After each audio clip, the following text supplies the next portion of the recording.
Greetings, future fossils. This is Michael Garfield welcoming you to another episode of the podcast that explores our place in time. I apologize for this week's episode being a little later than usual. It's truly bad form to keep you wondering, but much of my life has been on hold lately as I complete a very intense job interview process, and my life and workflow have had to bend around the gravity of this occasion. So this week we're going to try something a little different. I do have for you a normal conversation, if you can call it normal, with the hosts of Weird Studies podcast on their show, episode 26, about the book that I'm writing, How to Live in the Future, and specifically about the ideas contained in chapter 8 of that book, called The Future is Indistinguishable from Magic, about the relationship between art, science, magic, and alchemy. It's a conversation I trust will be dear to your heart if you enjoy this show. An exploration of the fractal boundaries of the unknown and unknowable, and the limits of the scientific project, and the surprising cultural retrieval of magic in our information age. And so for this week's episode of Future Fossils, I want to try something a little different with you. This week's episode is a 30-minute author-read science fiction story, an oral history of the end of reality, which I wrote last summer while musing on new technologies that allow us to forge video and audio with greater fidelity and compelling believability than ever before. The learning curve of literacies required simply to exist in our age is steepening. And the piece that you're about to hear explores the dizzying heights and confusing depths of the search for truth in an era when evidence-based thinking is under attack, when hoaxes proliferate faster than ever before, when humans are failing the Turing test against machines, and our hopes for a single common consensus reality seem less likely all the time. Strap in for a heavier and weirder episode than we are used to. This is an experimental format. I did release this episode to Patreon supporters, so some of you may have heard this before, but so-called deep fakes keep showing up in the news and getting better and better.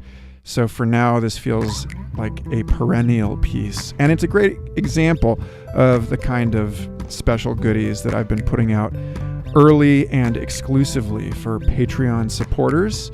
So thanks again to everybody who has been helping to support this show and all of the work it takes for me to collect and publish these conversations.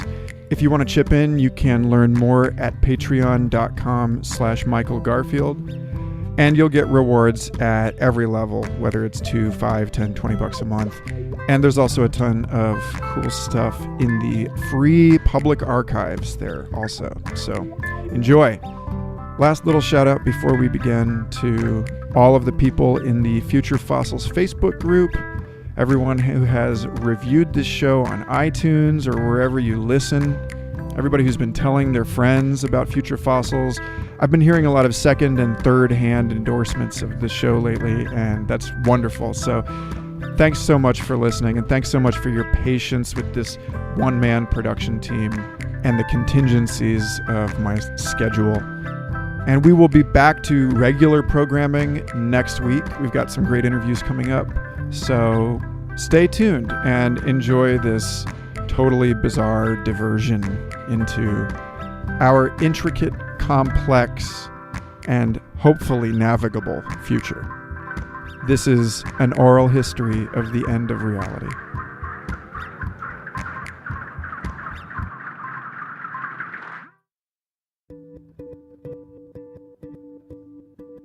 Nobody trusts their ears these days. AI has long since mastered imitation. Your assistant speaks in anybody's voice. Celebrities sell licenses to vocal likenesses, but by a massive margin, the majority of users pirate sonic profiles and train their agents freely as they wish. And all of us are well accustomed to an advertisement speaking in our lovers' voices, all the better to get your attention. Audio is inadmissible as evidence. The pioneers of synthesizer music saw it coming, sensitive to those first rays of dawn. Or maybe more appropriately, that great tone of tuning as the unborn orchestra of electronics readied for its symphony of simulacra. Clairaudient, they heard from where they stood on history's rolling surface the approaching advent of an age when instruments aren't limited by shape. When artists have at their disposal sounds that their own physics can't produce.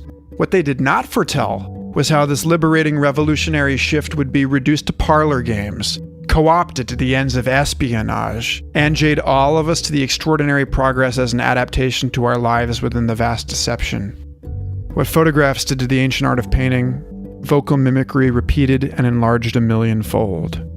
A sudden flash in which we blossomed into previously unimaginable new expressions that exploited our credulity, then set the stage for skeptical and canny culture at unprecedented levels. Literacy gaps grew not just in between the generations, but within them, and within the years and months, as we adjusted, or we didn't, to the shifting territories of believability, veracity, and trust. The telemarketing got very bad there for a while. We struggled to adapt.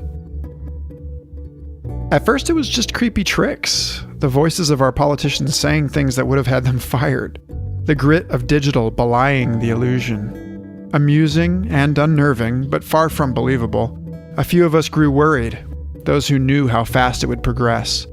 And restlessly we wondered when the voices of our dead would send spoofed messages, when it would be a trend to train AI to act like you are home when actually you're in someone else's bed. The science fiction authors heard the artificial intimacy spreading like the distant motor of a plane on the horizon, unsure if it would fly overhead. It wasn't long before the apps that let you act like Elvis, Joni Mitchell, Paul McCartney, or the President of France. We got a little wiser and began to value face-to-face a little more. We paused to wonder if our lovers' pleas were real or Memorex. It vexed us. Authorize your desk to read your emails in the voices of their senders, or let your assistant recommend a change of pace, a clown or monstrous voice to pair with a familiar face. Exotic accents? Easy. Valuing authentic timber made with larynxes that grew up with a person? Automatic. Retro fetishism? Yes, as well as new necessity in legal arbitrations. We lost hold of our most crucial form of proof.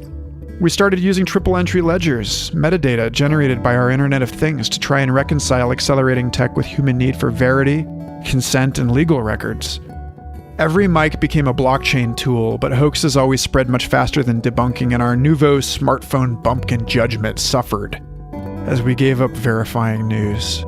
We shared untruths and fell prey to abuse.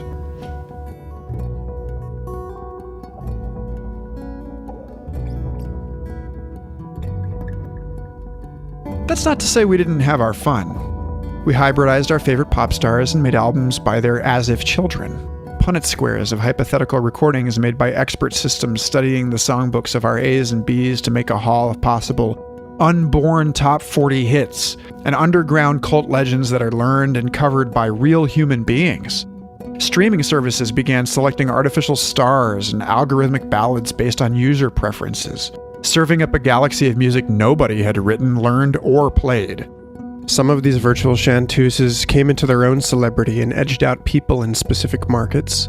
Some of us don't care who made the music that we dance to, or if anybody made it.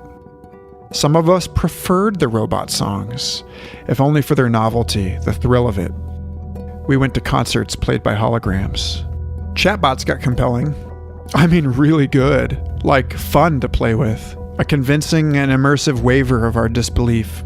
Another wave of awful afterlives entered the market.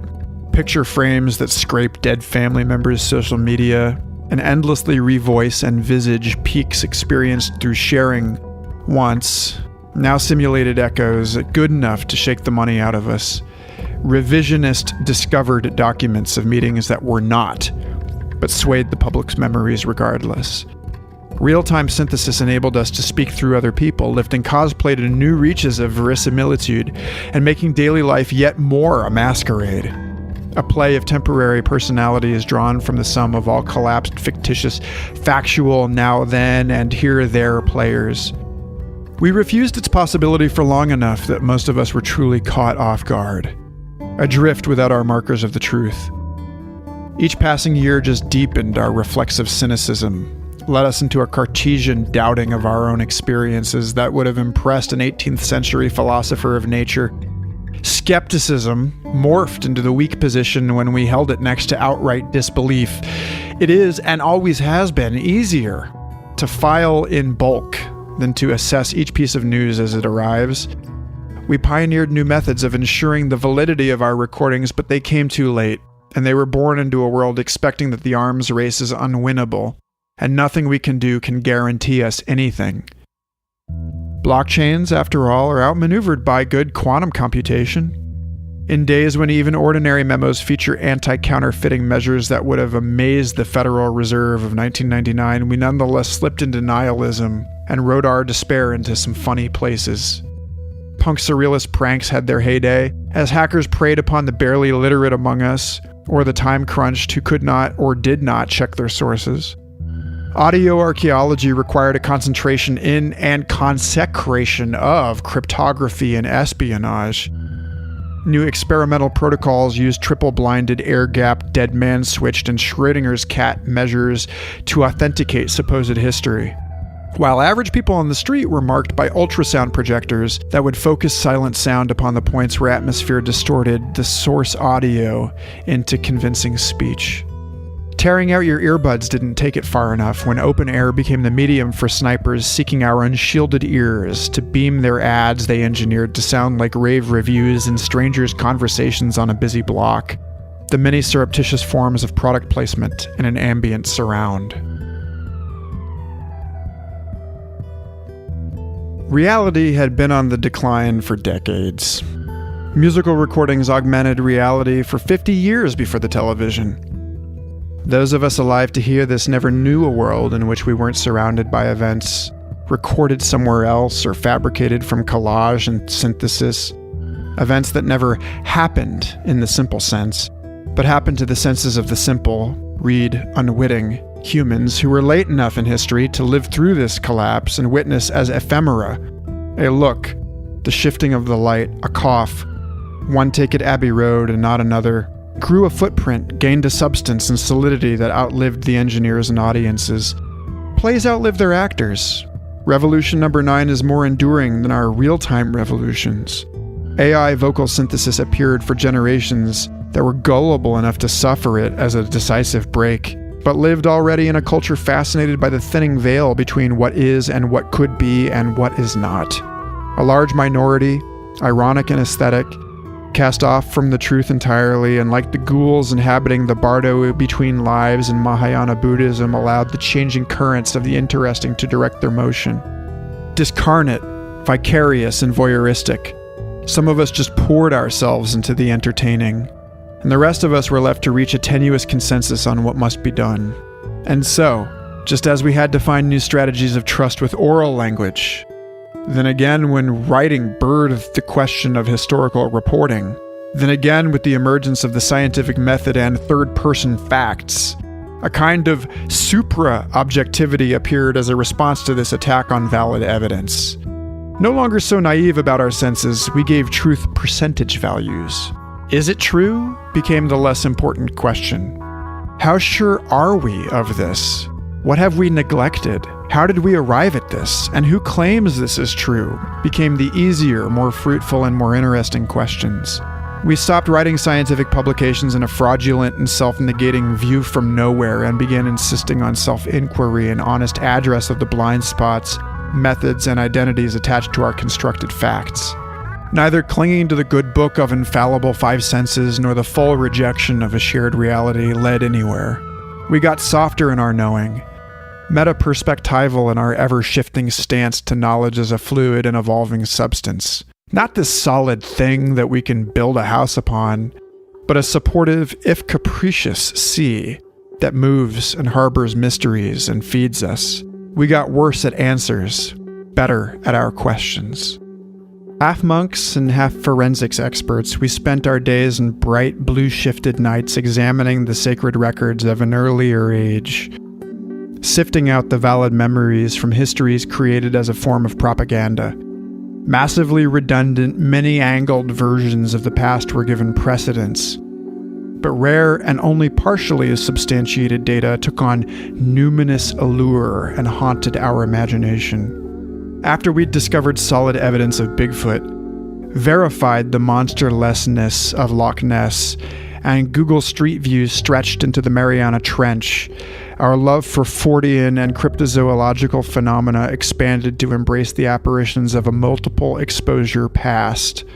The glitchy ghosts that haunt collective story and confound us in our efforts to agree with one another. Lying always has some benefit, especially when social engineering outcompetes informed political debate. Our hazy pasts and futures turned symmetrical. We're told by quantum theory, one interpretation anyway, that all time must occur at once for any of it to occur at all, whatever that means. Clouds of possibility materialized into clouds of data hosted on decentralized computing networks, concretizing mathematics into mathemagic daily life, in which the present lost its reputation as a given certainty and changed into a puzzle, in which every other moment sprouted out in branching probabilities. The models we had trained to stay on top of an accelerating wave of change, investigating the scenarios and likelihoods, we turned around to face the mess of histories implicated by their overlapping and exclusive traces in this moment. Narratives collapsed, and networked choose-your-own-adventures constantly rewrote and overwrote each other. As if it weren't enough to lose consensus, we lost any sense that there had ever been consensus. It was the golden age of fraud. Compounding our anxiety, a growing sense that not all of the forgeries were purposeful snuck into our discussions. Some chaos wizards wanted only to disrupt, to boost the noise and kill the signal. And so false flag terrorist attacks went into mass production as the trolling grew new media and platforms. Some fake news was genuine behavioral control, but some of it was just injected into the ecology of mind for fun, without a thought to consequences. More and more of us saw history as collective fiction, and we shouted our own knowingly false wish fulfillment timelines into major news pipelines, and journalists received the worst of it as they developed AI immune systems, blocking spam and checking facts as fast as once just trading algorithms ran. But like the flash crash of 2010, new monsters cast their shadows in the data, and we started hunting for autonomous rogue agents loosed into the Internet of Things. New ghosts in the machine that inexplicably devised new falsehoods that did not appear to serve a human purpose. The vast majority were likely bugs, or rotware left in place by faulty updates. Not wrong, just out of sync, and speaking to a world that isn't. Bits of internet have always gone insane and started spouting glossolalia, but we had not originally given it the countless throats from which to utter lunatic pronouncements. Nothing qualitatively that different from having to screen out the raving schizophrenics of a city, manufactured and repressed by metropolitan existence. Now, as then, we sometimes wonder, what if they aren't crazy? What if my protection algorithms threw out something relevant to save my paradigm? Am I the crazy one for siding with coherence, continuity, simplicity?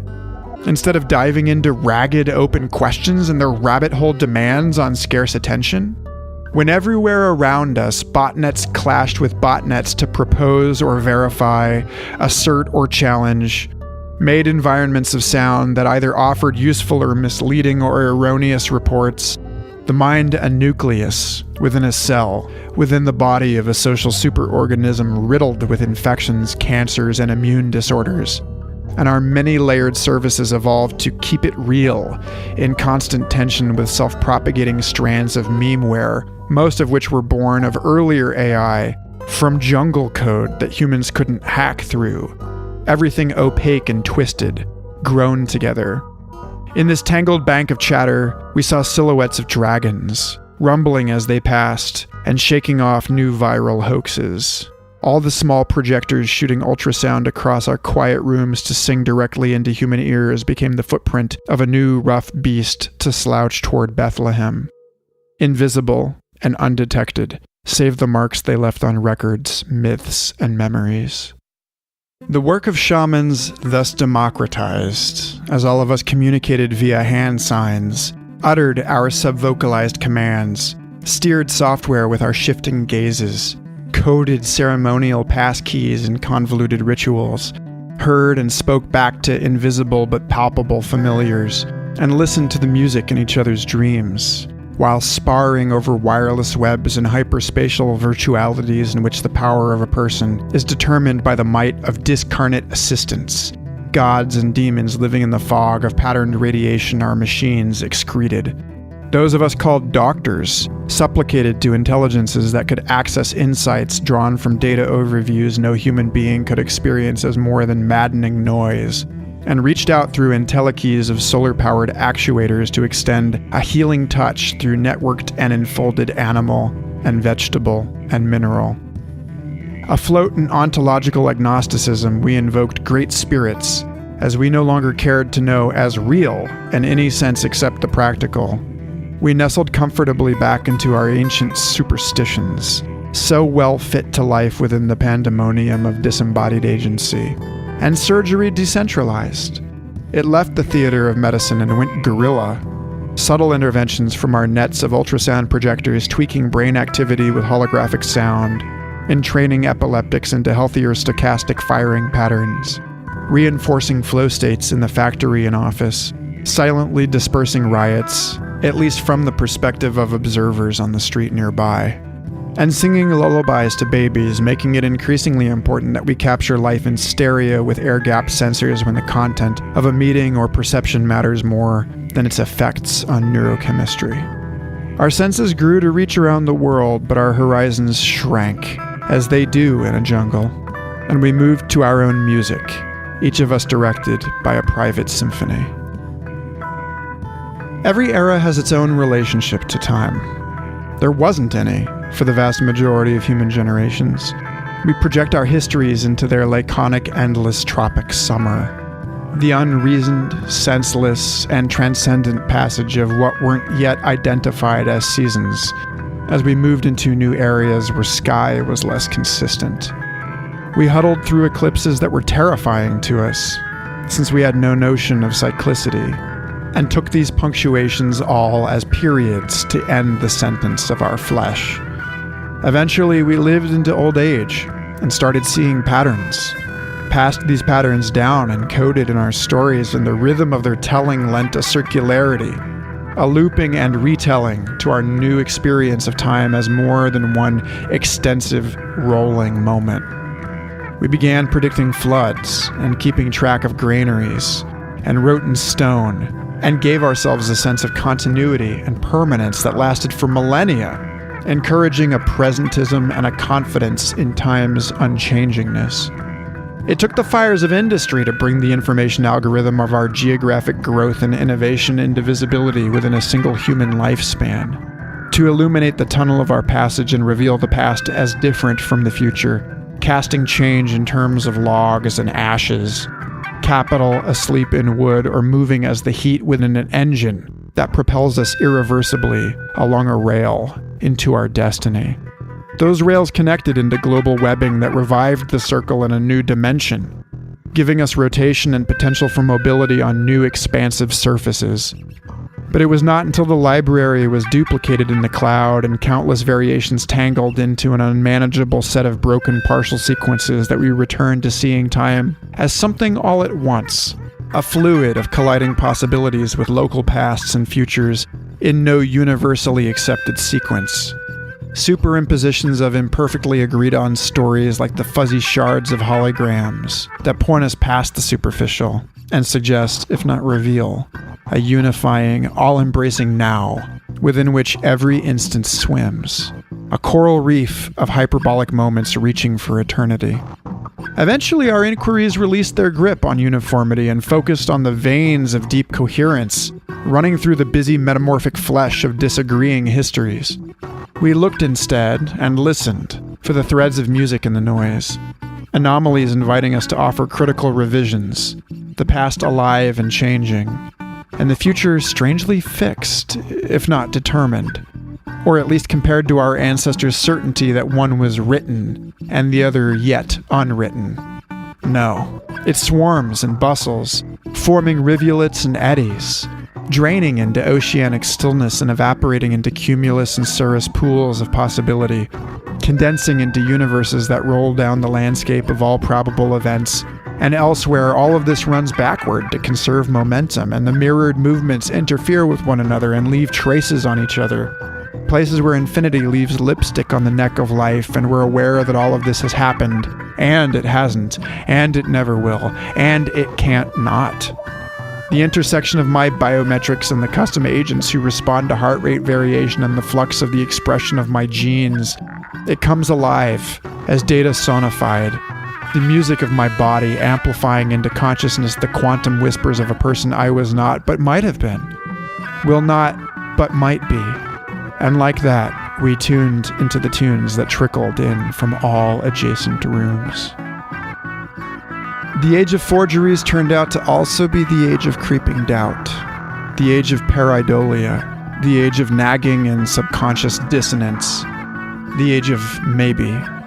When time was first acknowledged as an axis and the time machine encouraged endlessly proliferating selves in woven timelines as a way of treating the emerging issue of the out-of-body view afforded by new methods of recording, unimaginable grew up into unsubstantiated, and we started listening for ghostly interference from alternative and parallel dimensions. But as our geometry and tools matured, it started looking less and less as if naive coordinates like these made any sense. The other worlds aren't parallel or even other. They are multiple exposures overlapping to produce the image of reality, transcending narrative abstractions, elephants we tease at from a billion angles, bigger than our lives. Not true and not untrue, not real or fake, but variously useful relative to contexts and consensus that we may have accidentally established with the puppets of a virtual intelligence that lives not here or there, assuming the identity of those we know for long enough to steer us toward unusual attractor basins. We applied a broken bricolage, meteorology, and vastly correlated guesswork to the simple matter of a conversation. Once we realized that we couldn't train forensic algorithms to completely sanitize perception of all unintended percepts, learning how to spot the criminals and differentiate them from the tragically misled, we all became the carriers of subliminal and undetectable mistruths, each harmless on its own but altogether dangerous, the way a terrorist would once have smuggled bombs through borders as a bunch of separate parts. The great lies self-assembled from our ignorance. The chaos as we re-equilibrated to this new environment in which the oldest standards started failing us mostly hid the shifting nature of the self as modern notions of the individual, however layered with ideas of microbiome, superorganism, socially emergent personality, and neurological insistence on the I as a moire of brain motifs, unraveled. And we grew to be a race of ever-shifting, iridescent, many-faced and voiced chameleons, articulating egos into sentences and paragraphs and theses, trading mannerisms in a novel hyperlanguage like we once swapped gifts. When lovers quarrel, we inhabit and present each other to ourselves, reflecting one another's parents for emotional effect, transforming skins to make holistic and embodied metaphorical connections, finding and exploring a new lexicon and syntax made of characters, not characters, and sang impersonations. No innovation happens on its own, of course. If we had only found ourselves inhabiting an audio hallucination and could trust our eyes, but that's preposterous. All niches will be populated, every opportunity exploited. Let's not stop at what we hear. Technologists can't help themselves.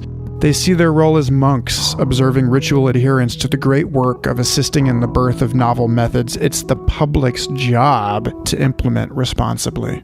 We make the bombs. We make the automated weapons. We just work here. We had barely time to notice that we couldn't trust our ears before we couldn't trust our eyes as well, and it was subtler and more skillful than our hacks of vision in the past. Not new exactly, what with makeup, optical effects encoded into patterned textiles, master-level painting, but a qualitative leap beyond convincing into motivating. We were not as quick to rebound from the shock as early moviegoers who believed the Lost World's Brontosaurus really ravaged London. We did not adjust, did not have time to, in the new environment of simulations. What are you supposed to do? Think rationally when you see a tiger and decide to try and swipe your hand through it to tell if it is really there? Insurance wrapped its tentacles around the whole of daily life, a score assigned to every object we observed, the actuarial assessments of the likelihood of something's tangibility, or likelihood it could collide with you and injure you. The 3D movie ads where people jump to dodge the breaching whale as it erupts into the theater, that image times a couple billion holographic headsets and installed eye-tracking lasers smeared across all aspects of our lives, soliciting remarkable detachment, some say shell shock, from a world suffused in pranks. Through this seizure of consensus, hard-packed alternate realities that buried politics alive, the mudslide of conflicting artifacts made even goopier by trolls and counterfeiters, ran the cool, clear water of material reality, handwritten notes and photographic negatives, the last things we could not expect a demon to produce for us. The ancient standards were inverted. 3D printed wood could not resemble fractured grain on 19th century cryptography, the broken tally stick. A robot holding a Ticonderoga couldn't generate the subtle influence of coffee on a spouse's letters. Bored of omnipotent CGI, we turned again to physical effects in Hollywood. Again, the entertainment industry performing as canary in the coal mine, as the airs of what will be come seeping through, a fainting oracle at Delphi, high on fumes. Look first to vinyl purists, microbrewers, and slow food aficionados for the shifting zeitgeist and the contours of a growing fix for authenticity. When cost of forgery approaches zero, value of originality, handcraftedness, or actually acted out with actors slopes up into verticality. It wasn't long, a human generation, that we had this sweet relief of certainty, believability, available to us in any form. But we devoured it. Suddenly, bespoke was not the signaling of wealth or poverty, but a real oasis in the midst of miles of fissured media and ever-shifting sands, our dubious recordings. It took a while before electric haptic spoofing robbed our sense of touch of its naivete, and in that gap we ran our fingers over all the little valleys left by pressing pencil into paper, tiny craters where the lead broke, ripples in the coffee rings, and read these maps like people once read Bibles, eased and reassured. When that day came that screens became at last so thin and easily programmable for texture that fake paper fooled our fingertips, the ones who had been born before the web cried out in grief, our last sure thing removed from us. The rest of us were quick to celebrate new opportunities for hacking correspondences, instructing origami to evolve itself, and killing wheat-paste public message boards in favor of new meta-stratigraphic graph wars, four-dimensional unfolding glyphs composed of counterpointing tags and commentary, every wall converging on the bathroom stall. We've always thrived on rumor, loved the urban myth, and so some deep and well-worn strain of our humanity completely flourished in this mess, this digital favela with its contradictory horizons. Some of us insisted on a red pill, some on blue, but most of us chose purple. A few of us came very early to the table. Become the flame or become consumed. Hide underground or grow a new metabolism. Be a part of the solution. Learning the plurality of rules for the plurality of realms, paying attention, feeding through, destroying its own wake of evidence, consuming every calorie, delighting in each sugar grain, expanding to absorb each photon, every chemical reaction possible, potential only a potential, actuating constantly, selecting every level, acting on the agents and collectives at each level, to the level that abstracted agents and collectives can and should be differentiated, lifting as it sinks, all streaming everywhere in all directions, opening and closing simultaneously, spreading, splitting, wetting, and embedding. It transcends itself. Itself transcends. It bends and flexes into its horizons, stretching everything around its edges, wending endings into their beginnings, mending sent intentions, and they're mentioned. We finally released, and we relaxed around the question of a single truth to rule them all. We saw and heard the endlessly unfolding double toroid map of vantages, each causing every other in some measure, an ecology of truths, the smallest ones subsumed within an endosymbiosis, structural and indispensable to wider points of view. We knew and lived as an evolving nested matryoshka doll of truths that, by including, don't negate but hold all forms that came before in calm, alert awareness, spreading like a drop of ink in water, effortless. The flame that ate all histories metabolized them in the body of a superorganism in whose flesh our stories coursed like blood. The circulation of the nutrients that opened time's horizons, interweaving narratives, and nourishing attention as it grew to hold the richness.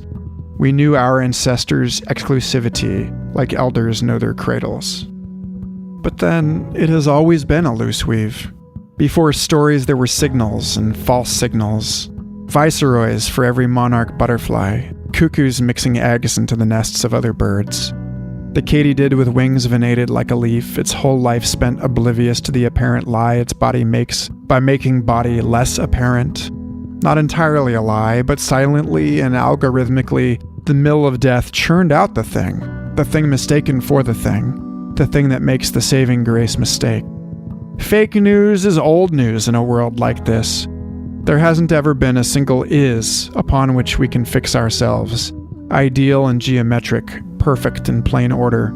That crystal's made of dragons, vaporous and evanescent. And if we inspect their arabesques to find the lattices of structured meaning underneath it all, well, maybe. Maybe we're just clutching at the objects falling with us, never landing.